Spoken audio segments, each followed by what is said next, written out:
Bienvenue sur Teach, votre mission d'enseignement et de maturité spirituelle. J'ai pris tout le jour pour vous, tous qui me suivez, que cette émission puisse réellement enraciner votre foi chrétienne comme disciple de Jésus-Christ pour que chaque jour, au quotidien, vous appliquiez la parole de Dieu intentionnellement, en connaissance de cause. C'est ça ma plus grande prière. Nous avons commencé il y a maintenant, c'est là quelques semaines carrément, une étude basée sur chaque mot utilisé par Paul pour décrire ce qu'on appelle ici les œuvres de la chair. Il fait une assez longue liste, près de 15-17 termes différents, qui sont en train de désigner les manifestations des œuvres de la chair. Après avoir appris qu'est-ce que c'est que œuvre de la chair en soi-même, on s'est mis à étudier chacun de ces termes. Aujourd'hui, en ce début de semaine, nous voulons étudier le terme qui donne pour rivalité ou dispute. Les rivalités ou les disputes, comme c'est décrit et traduit dans nos livres, dans nos Bibles secondes. Ce terme-là signifie quoi? Comment ça se manifeste de nos jours? Et surtout, quels sont les remèdes aux rivalités et aux disputes? Alors, let's teach. Grandissons ensemble.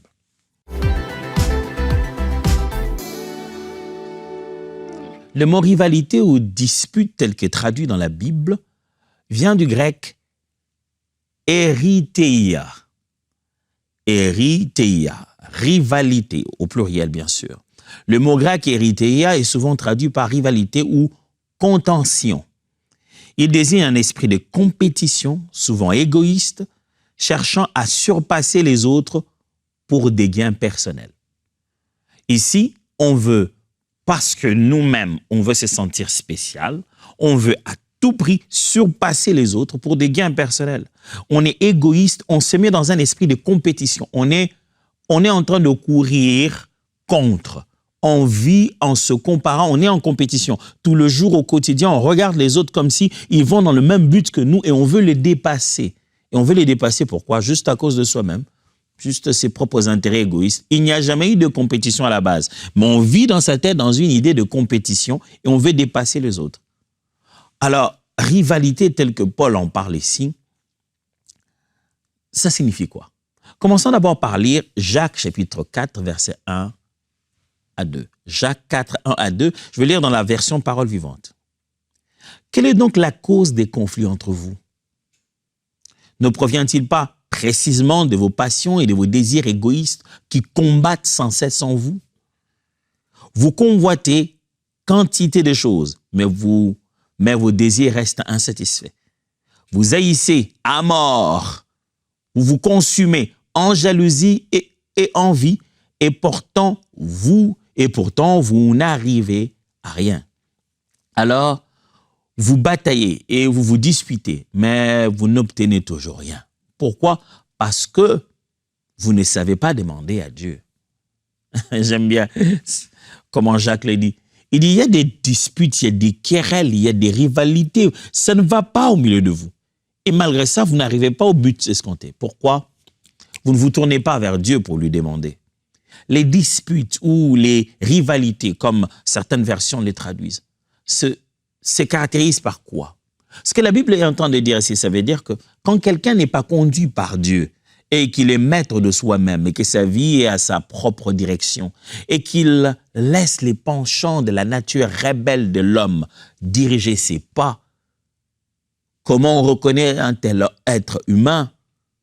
C'est que dans sa vie et dans son quotidien, c'est un homme de rivalités et de disputes. Il ne s'agit pas des querelles comme on a pris la dernière fois. On a juste des disputes, des querelles, on a des paroles méchantes. Mais ici, il s'agit d'une rivalité. On considère l'autre comme étant un opposant à nous. L'autre est un autre camp. L'autre est un autre groupe. On se sent en compétition avec lui.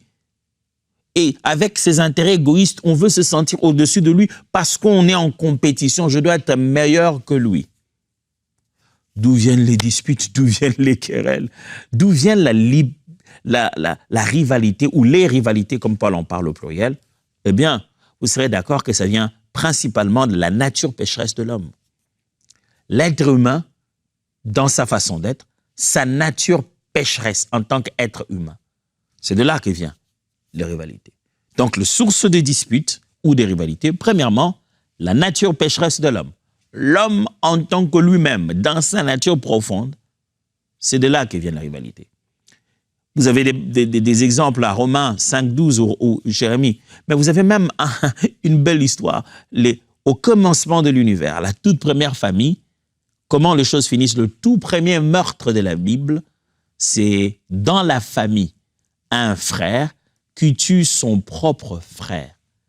Après avoir chacun donné son offrande, on est dans des possibilités de jalousie et des rivalités. Il a comparé son offrande à celui de son frère, il a comparé leur vie et il s'est pris des jalousies et des rivalités dans son cœur et l'a tué. La nature de l'homme déjà, dès les débuts. Deuxièmement, l'influence de la chair.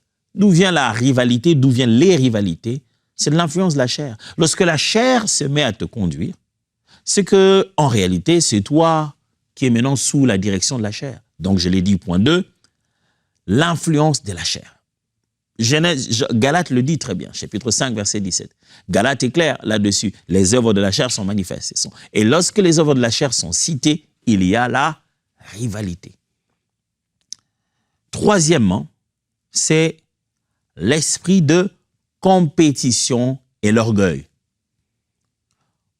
On est en compétition les uns contre les autres et de l'orgueil. C'est ce qui amène des rivalités. C'est ce qui fait qu'on commence à vivre dans des vies en ayant chacun son propre groupe. On vit dans des groupuscules parce qu'on veut se comparer aux autres. Ça vient d'où? De l'esprit de compétition et de l'orgueil. Mes amis, vous n'êtes pas en compétition avec qui que ce soit. Quand nous allons dans des magasins pour acheter des choses, les vendeurs se rassurent qu'ils ont mis le même article autant de fois. Multiplié par le nombre de tailles, si c'était un habit, la même taille, on multiplie par 4-5 fois. Il y a des L, il y a des M, il y a des S, il y a des XS, il y a des XL, des 2XL, pour le même habit. Parce que même les vendeurs est conscient qu'il ne pourra pas te vendre un article aussi unique.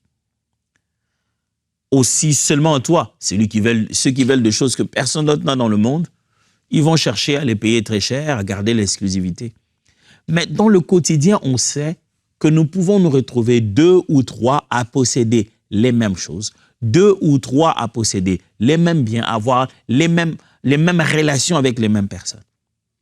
Cela ne signifie pas on s'est mis dans des conditions où qui est le meilleur, qui l'a fait mieux, qui l'a le mieux porté. J'aime chaque fois tirer la sonnette d'alarme en ce qui concerne cette nouvelle vie que nous menons dans cet espace virtuel appelé les réseaux sociaux. Les réseaux sociaux sont un monde tellement de comparaisons égoïstes et des rivalités. À peine que quelqu'un met quelque chose, on le compare à un autre. Ah, lui, il a bien fait, mais l'autre, et l'autre... C'est très facile, les réseaux sociaux, de voir la rivalité. Des gens font pulluler des vidéos où ceux-ci répondent à ceux-là. Un esprit de compétition et surtout d'orgueil, c'est qui cause la rivalité. La rivalité ou les rivalités viennent de quoi encore? Les désirs mondains.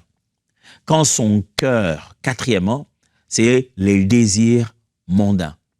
Le point 4, ça veut dire que quand son cœur est rempli du désir du monde, ah, je vous assure, c'est très facile d'entrer dans les rivalités. Son cœur est rempli du désir du monde, du vouloir. Vous savez, le monde nous présente souvent des choses dont nous n'avons pas besoin, comme si on en avait tellement besoin, suscitant ainsi un désir qui est confondu à un besoin. Le monde te montre que tu as tellement besoin du dernier cri de téléphone, tu as tellement besoin, il te bombarde de cela et tu fais entrer ça dans ton cœur. Et c'est ce qui crée des rivalités. Et enfin, le point 5, sur les sources des disputes ou des rivalités, l'influence du diable. J'aime comment Jean 10,10 le dit. Le voleur ne vient que pour dérober, égorger, détruire. Moi, je suis venu pour donner la vie, afin que mes brebis aient la vie et qu'il en ait en abondance. L'ennemi influence beaucoup ce monde dans lequel nous sommes. Le monde est sous l'influence du diable. Il place ses standards et il influence les êtres humains.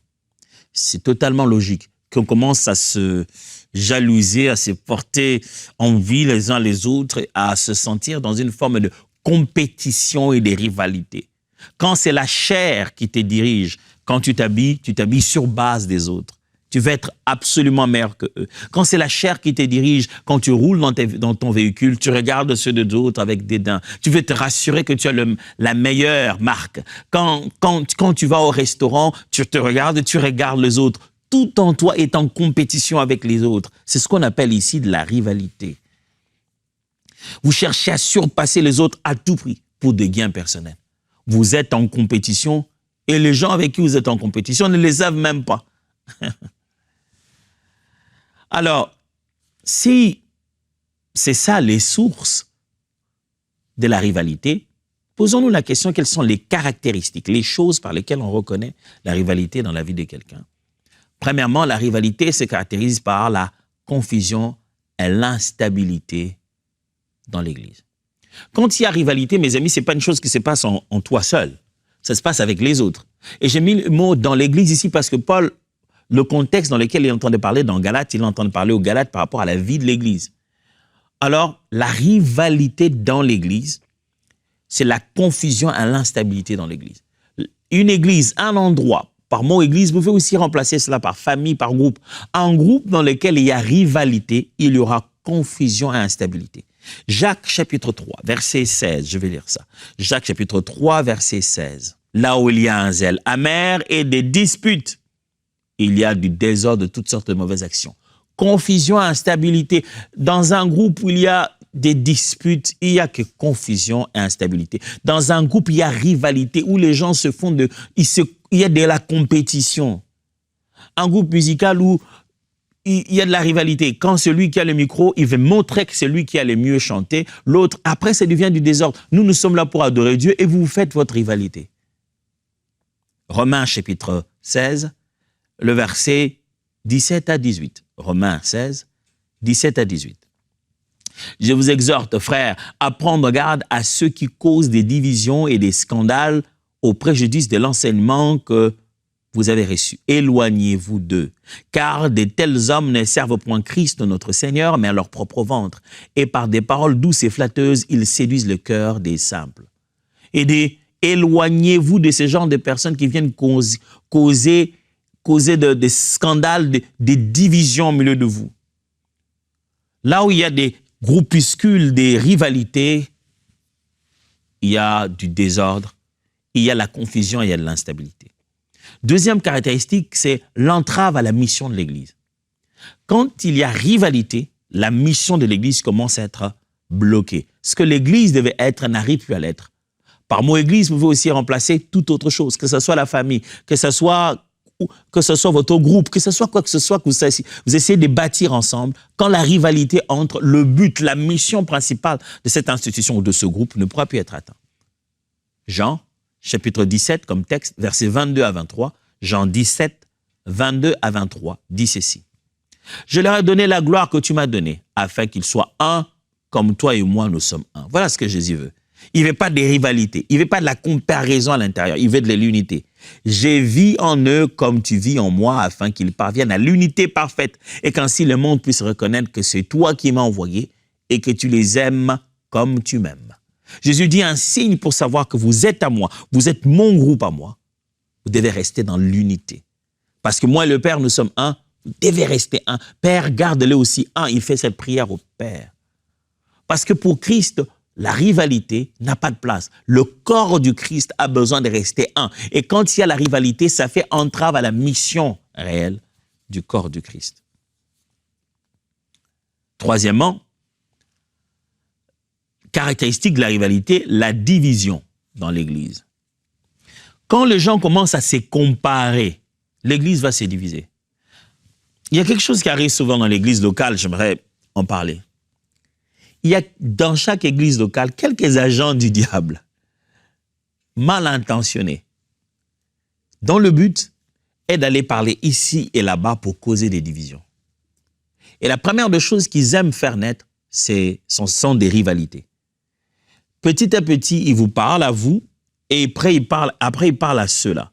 Vous n'avez jamais été un groupe en soi, un groupe différent ou distinct. mais à cause des types d'informations qu'il donne à ceux-ci, différentes formes d'informations qu'il donne à l'autre groupe, petit à petit, vous commencez à vous sentir être un groupe différent. Ah, tu sais, la dernière fois, j'étais avec lui, je ne sais pas quel est le problème que vous avez ensemble, mais je ne sais pas qu'est-ce qu'il a contre toi, mais la façon dont il parle de toi, ce n'était pas intéressant. Après, il tourne là-bas et dit, écoute, je viens de là, mais il faut que tu sois prudent. Petit à petit, il vous éloigne. Il vous transforme en des petits groupes et la rivalité commence. Tu sais, il n'a pas été content quand il a vu le nouveau véhicule que tu as payé. Hein. Ah, en tout cas, ça ne lui passe pas par la gorge, là. Petit à petit, la rivalité commence. On commence à se comparer. Qu'est-ce qu'il y aura? Division. Division dans la famille, division dans l'église. Et de telles personnes qui divisent. Oh, Seigneur, épargne-nous de ces genres de personnes. 1 Corinthiens chapitre 1, versets 10 à 13. Assez longue lecture, je vais lire dans la version Parole vivante, restez avec moi. 1 Corinthiens 1, 10 à 13. Il faut cependant, frères, que je vous adresse une recommandation instante. Et c'est au nom du Seigneur Jésus-Christ que je le fais. Vivez ensemble en bonne harmonie. Accordez vos pensées et vos paroles. Vivez ensemble, le but commun est exprimé. Visez ensemble le but commun et exprimez vos convictions dans un langage concordant. Ne laissez pas des scissions s'introduire parmi vous. Cultivez la bonne entente. Cherchez ce qui rapproche. Essayez de voir les choses du même point de vue et adoptez une attitude commune afin de former une unité de combat indivisible. Or, qu'ai-je appris à votre sujet, mes frères? Que la discorde règne parmi vous. En effet, j'ai été informé de vos dissensions par des gens de la maison de Chloé. Voici ce que je veux dire. Chacun de vous se réclame d'un chef de parti. Et l'on entend couramment chez vous, moi je suis pour Paul, moi je tiens pour Apollos, et moi je suis pour Céphas. Quant à moi, je ne relève que du Christ. Voyons, le Christ serait-il divisé? Son corps aurait-il été disloqué? Dites-moi donc. Vous qui vous prétendez disciples de Paul, Paul aurait-il été crucifié pour vous? Ou bien serait-ce peut-être en son nom que vous avez été baptisé? Paul, il y a un problème de rivalité ici. Il y a des prises des partis et de comparaison. Certains se disent, moi je suis pour Paul, moi je suis de l'école de Paul, Paul c'est mon daddy. L'autre dit, moi je suis de l'école d'Apollos, Apollos lui c'est mon père. L'autre dit, moi je suis de Céphas, de Pierre, et ce sont des apôtres qui ont vu Jésus. Rivalité, des petits groupuscules se créent et les gens se mettent à se comparer. Paul dit, franchement, vous devez rester dans l'unité. Est-ce que Paul est mort à la croix pour vous? Je ne sais pas, mon frère, ma sœur. Pourquoi vous sentez-vous aussi différent de ce groupe qui est un groupe de la foi, un enfant de Dieu? Pourquoi avez-vous créé des groupes dans la famille? Ah, cela, après qu'on s'est parlé ensemble dans le groupe, vous passez encore une box. Pourquoi ces sentiments de rivalité vis-à-vis des autres? 1 Corinthiens 3, 3. Lorsque vous vous jalousez les uns les autres, que vous vous fractionnez en parties opposées, ne montrez-vous pas que vous vivez comme des hommes livrés à eux-mêmes? Tant qu'il y aura parmi vous des rivalités, des dissensions et des querelles, n'est-ce pas la preuve que vous comportez comme tout le monde, comme des hommes irrégénérés? J'aime la version seconde qui dit, n'êtes-vous pas charnels? Et dit, ça c'est un indicateur fort, que c'est encore la chair qui vous dirige. C'est quoi comme indicateur? La rivalité. Vous faites des comparaisons, vous créez des groupuscules et vous commencez à vous lancer des pierres. Enfin, quatrième caractéristique, la rivalité, l'obstacle à l'adoration, à la communion avec Dieu. Quand la rivalité prend place à l'Église, ça empêche une bonne communion avec Dieu et l'adoration. 1 Jean 4, 20 à 21 dit, « Si quelqu'un prétend aimer Dieu tout en détestant son frère, c'est un menteur. Car il ne peut pas aimer son frère qui est là, sous ses yeux. Car s'il ne peut pas aimer son frère qui est là, sous ses yeux, pardonnez-moi, il ne saurait aimer Dieu qu'il ne voit pas. » D'ailleurs, le Christ lui-même nous a demandé ce commandement, nous a donné ce commandement, que celui qui aime Dieu aime aussi son frère. Comment voulez-vous dire que vous êtes adorateur? Pendant que vous voulez fermer vos yeux pour adorer Dieu, mais les frères que vous voyez avec vos yeux ouverts, vous ne l'aimez pas. Vous êtes en comparaison, en inimitié, c'est un rival. En plus, ils sont dans le même groupe d'adoration. Elles sont en train de chanter « Alléluia, gloire à Dieu », mais l'autre la prennent en rivalité. Et vous êtes dans le groupe d'adoration? Franchement? Alors, mon frère Atom, que pouvons-nous faire? Simple, je vais vous proposer 4 solutions possibles selon la Bible. Premièrement, l'amour et l'humilité. L'amour, mes amis, l'amour l'emportera toujours. L'amour et l'humilité, comme ça apparaît là-bas, la référence de Philippiens chapitre 2, verset 3. Sachez-le bien que, mes amis, l'amour triomphera toujours. Jésus a dit, aimez-vous les uns les autres, comme je vous ai aimé. L'amour triomphera toujours. Mes amis, au lieu de se mettre chacun dans son coin, sachez que l'amour nous rassemble.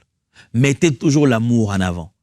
La Bible ne nous a pas envoyé là-bas dehors dans la vie se faire aimer. Non, Jésus, en formant ses disciples, il veut que ses disciples aiment. N'attendez pas que le verbe aimer soit conjugué envers vous. Jésus nous a donné la recommandation de conjuguer le verbe aimer. C'est à nous d'aimer. Mettez l'amour en place, elle étouffera les rivalités. Deuxièmement, la marche selon l'esprit, je ne cesse de répéter ça. Soyez remplis de l'esprit et vous n'accomplirez pas les œuvres de la chair. Un homme spirituel n'a pas de place pour la rivalité. Oh, je ne dis pas qu'il n'a pas d'ennemis. Oh, je ne dis pas qu'il n'a pas de gens qui se comparent à lui. Mais lui se compare à personne. Mes amis, vous n'êtes pas responsable de ce que les gens pensent de vous. Mais vous êtes responsable de ce que vous pensez des gens. Vous êtes responsable de vos réactions. Si vous n'êtes pas responsable de leurs avis, néanmoins, la Bible dit aussi longtemps que cela dépend de vous. Soyez en paix avec tout le monde. Quand l'initiative doit venir de vous, quand la réaction doit venir de vous, à ce moment-là, vous êtes responsable et vous connaissez votre responsabilité.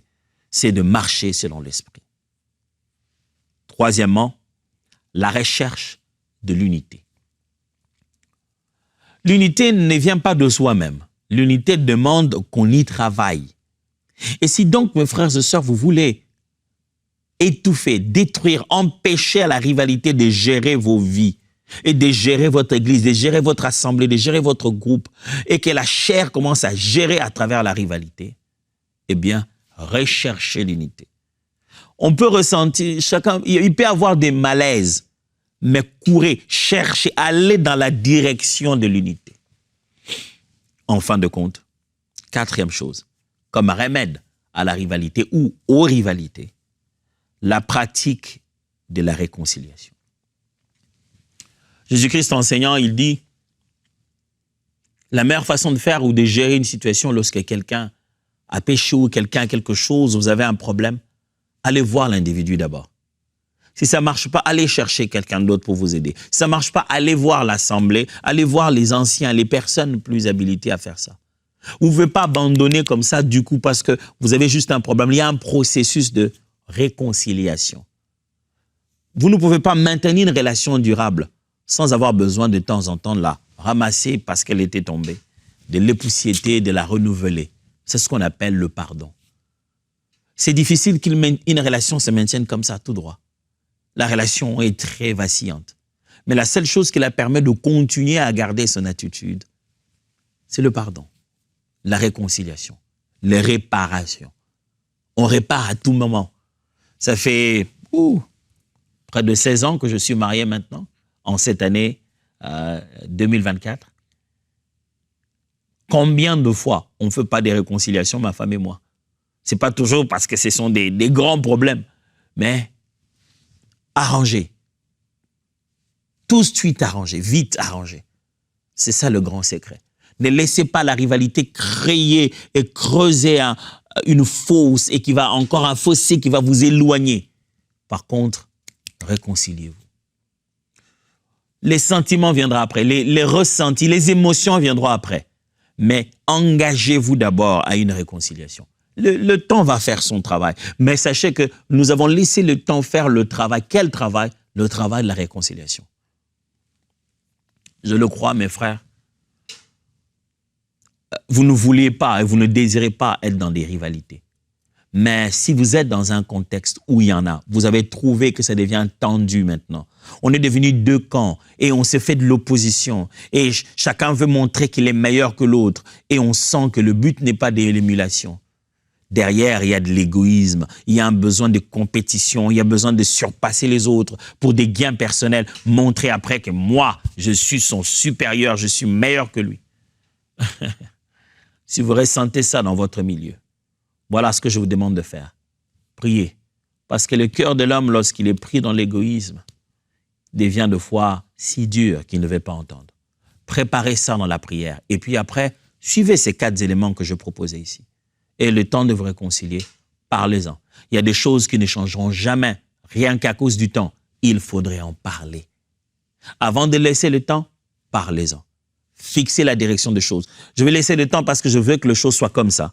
Mais je vais laisser le temps le faire. Mais je veux qu'on s'améliore. Même si vous avez l'impression que les autres se comportent en groupe contre vous, ne ripostez pas en étant aussi un groupe. Montrez-leur que vous êtes ensemble.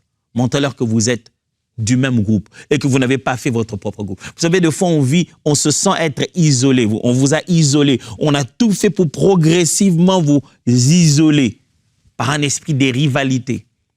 Mais aussi longtemps que cela dépend de vous.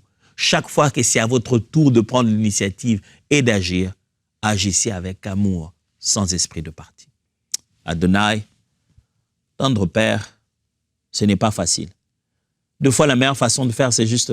Deux fois, la chose la plus facile à faire, en fait. On s'est dit, ils sont dans leur coin, je reste dans mon coin.